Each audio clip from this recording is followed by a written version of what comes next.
बिहार में सियासी आरोप प्रत्यारोप का सिलसिला जारी है। इस बीच अब बीजेपी सांसद सुशील कुमार मोदी ने मंत्री सुरेंद्र यादव को घेरे में ले लिया है। सुशील मोदी ने आज प्रेस कॉन्फ्रेंस कर नीतीश कैबिनेट के सहयोगी और आरजेडी कोटे से महागठबंधन के मंत्री सुरेंद्र यादव के खिलाफ खुलासा किया है। सुरेंद्र यादव के ऊपर तकरीबन 1 दर्जन से ज्यादा आपराधिक मामले का खुलासा सुशील मोदी कर रहे हैं। उन्होंने कहा कि सुरेंद्र यादव के नाम से लोग डर जाते हैं। सुशील कुमार मोदी ने कहा कि सुरेंद्र यादव ने रेप पीड़िता का चेहरा उजागर कर दिया था। इस मामले में चार्जशीट हो चुका है और वे जमानत पर चल रहे हैं। इसके अलावा उन्होंने कई अन्य मामले उठाते हुए सुरेंद्र यादव पर हमला बोला है। आइए सुनते हैं क्या कहा बीजेपी सांसद सुशील कुमार मोदी ने। पिछली प्रेस कॉन्फ्रेंस में नीतीश सरकार के एक मंत्री के भ्रष्टाचार से जुड़े मामले का हम लोगों ने खुलासा किया था।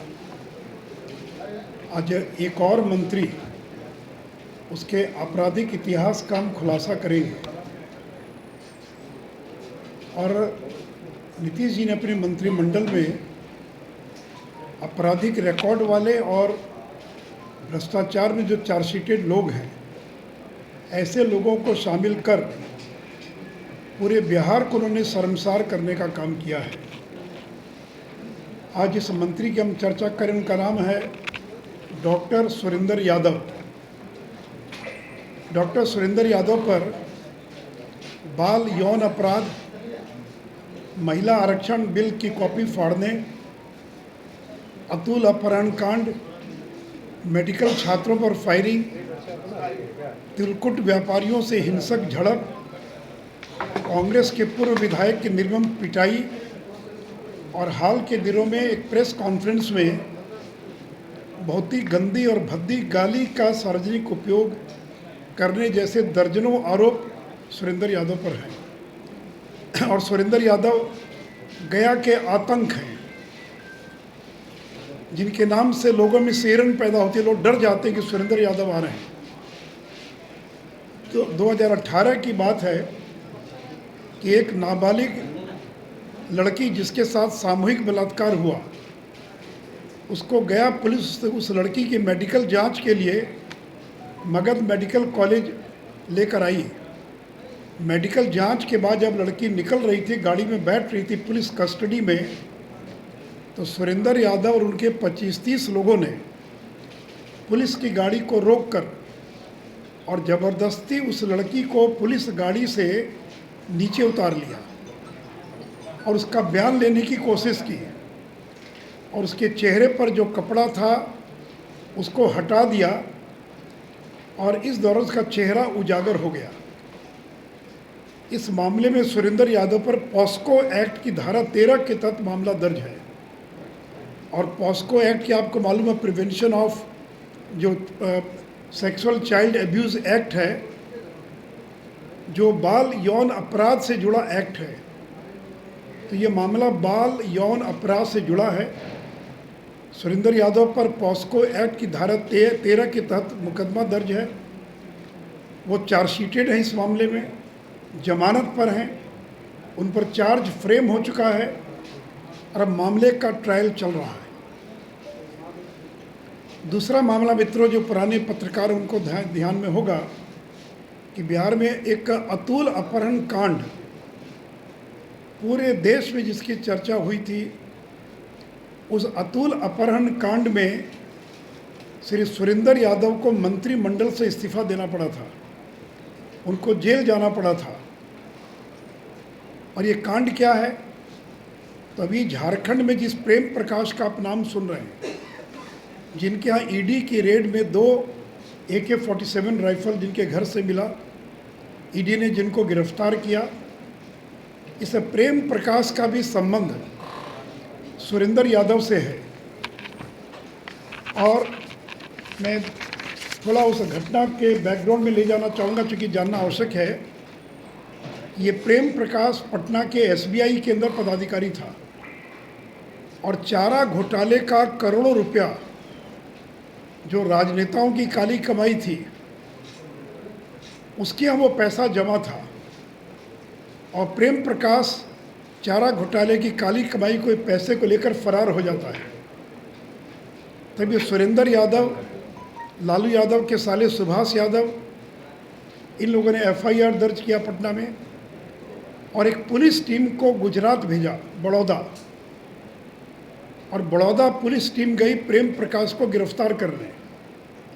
प्रेम प्रकाश नहीं मिले तो उसके छोटे भाई अतुल प्रकाश जो हैं उनको पुलिस ने पकड़ लिया और हवाई जहाज़ से लेकर आई और पटना लाने के बजाय ज़बरदस्ती इन लोगों ने गया से होकर गुजरने वाली राजधानी में उसको बैठवा दिया और गया स्टेशन के पास अतुल प्रकाश को ज़बरदस्ती ट्रेन रोककर उतार लिया गया और उतार कर सुरेंद्र यादव के घर पर उसको 4 दिनों तक रखा गया। भारी टॉर्चर किया गया उसको। ये बात कहीं से लीक हो गई और फिर पुलिस ने छापा मारकर अतुल प्रकाश को रिहा करवाया। ये मामला इतना बड़ा मामला बना पूरे देश के अंदर कि अंततः सुरेंद्र यादव को, जो उस समय एक्साइज मिनिस्टर थे, उनको इस्तीफा देना पड़ा, उनको जेल जाना पड़ा। और उस समय श्री शिवानंद तिवारी आबकारी मंत्री थे, वो कैबिनेट मंत्री थे और ये राज्य मंत्री थे। तो सुरेंद्र यादव के मामले के खुलासा करने में भी शिवानंद तिवारी की और बहुत बड़ी भूमिका थी। तीसरा मामला कि 13 महीनों के लिए श्री सुरेंद्र यादव लोकसभा पहुंच गए 1998 में, और महिला आरक्षण बिल पेश किया जा रहा था। तो श्री सुरेंद्र यादव लाल कृष्ण आडवाणी के हाथों से उस बिल की कॉपी को लेकर फाड़ दिया और इस घटना से पूरे देश के अंदर बिहार शर्मसार हुआ कि ऐसे भी सांसद हैं कि महिला आरक्षण बिल का विरोध करना तो एक अलग बात है, उस बिल की कॉपी को लेकर फाड़ दिया था।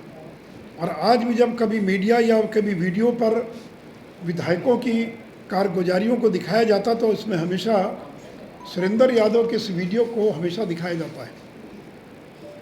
चौथी घटना है 2011 की कि मगध मेडिकल कॉलेज में सुरेंद्र यादव किसी काम से गए होंगे, वहाँ के जूनियर डॉक्टर से उनकी झड़प हो गई। उनके निर्देश पर उनके बॉडीगार्ड ने फायरिंग कर दिया। 3 जूनियर डॉक्टर्स के पाँव में, शरीर में गोली लगी, घायल हो गए। जूनियर डॉक्टर्स ने पुलिस जीप में आग लगा दिया और फिर सुरेंद्र यादव को जान बचाकर वहाँ से भागना पड़ा। इस मामले में भी उनकी गिरफ्तारी का वारंट उस जमाने में, उस समय में और निकला था।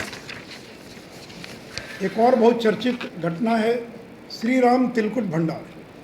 हम सबों को मालूम है कि गया तिलकुट और अनरसा के लिए बहुत फेमस है। तो ये मकर संक्रांति के आसपास के दिनों की बात रही होगी कि सुरेंद्र यादव गए उस बाज़ार में और अपने बॉडीगार्ड और ड्राइवर को भेजा श्री राम तिलकुट भंडार में, और ये लोग गए और बिना पैसा दिए ज़बरदस्ती तिलकुट उठाने लगे। इसको लेकर झड़प हो गई। तो सुरेंद्र यादव अपने बॉडीगार्ड और ड्राइवर को बचाने के लिए वहाँ पहुँचे। तो तिलकुट व्यापारियों और सुरेंद्र यादव में झगड़ा हो गया, और झगड़ा हो गया तो झगड़ा इतना बढ़ गया कि मारपीट की नौबत आ गई।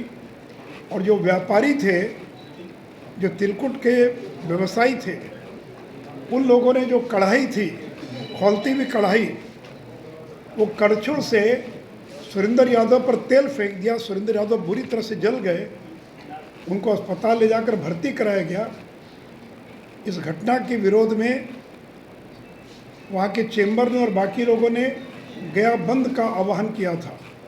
ये घटना मैं केवल आपको इसलिए बता रहा हूँ कि किस प्रकार का आतंक है वो व्यक्ति, कि चाहे वो मेडिकल का छात्र हो, दुकानदार हो, किडनैपिंग का मामला हो, हर तरह के मामले में इस व्यक्ति का इतिहास रहा है।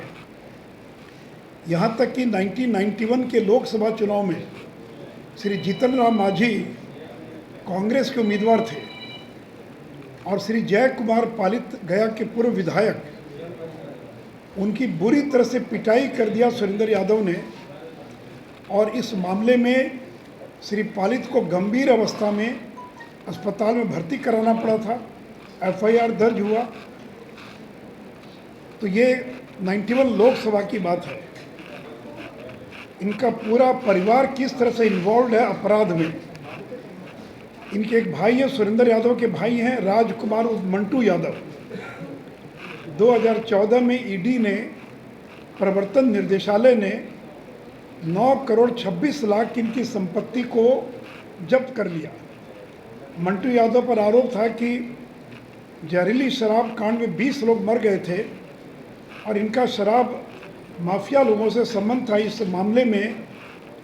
और बिहार पुलिस की प्राथमिकी के आधार पर ईडी ने देहरादून में 2 मकान, गया में मार्केट कॉम्प्लेक्स, आलीशान मकान गया में और आसपास 15 प्लॉट जब्त कर लिया था। मंटू यादव पर हत्या, अपहरण, रंगदारी के 11 मामले दर्ज थे। तो सुरेंद्र यादव जो अपराध कराते थे या रंगदारी या दबंगई दिखाते थे, उसमें अपने बॉडीगार्ड, अपने ड्राइवर, अपने भाई का पूरा इस्तेमाल करते थे। और अभी हाल की घटना तो सबों को मालूम है कि मंत्री बनने के बाद जब वो गए और प्रेस कॉन्फ्रेंस में उन्होंने क्या कहा, उसको रिपीट करने की आवश्यकता नहीं है। तो नीतीश जी, आप ऐसे लोगों को अपने मंत्री परिषद में शामिल कर बिहार में सुशासन कैसे कायम करेंगे?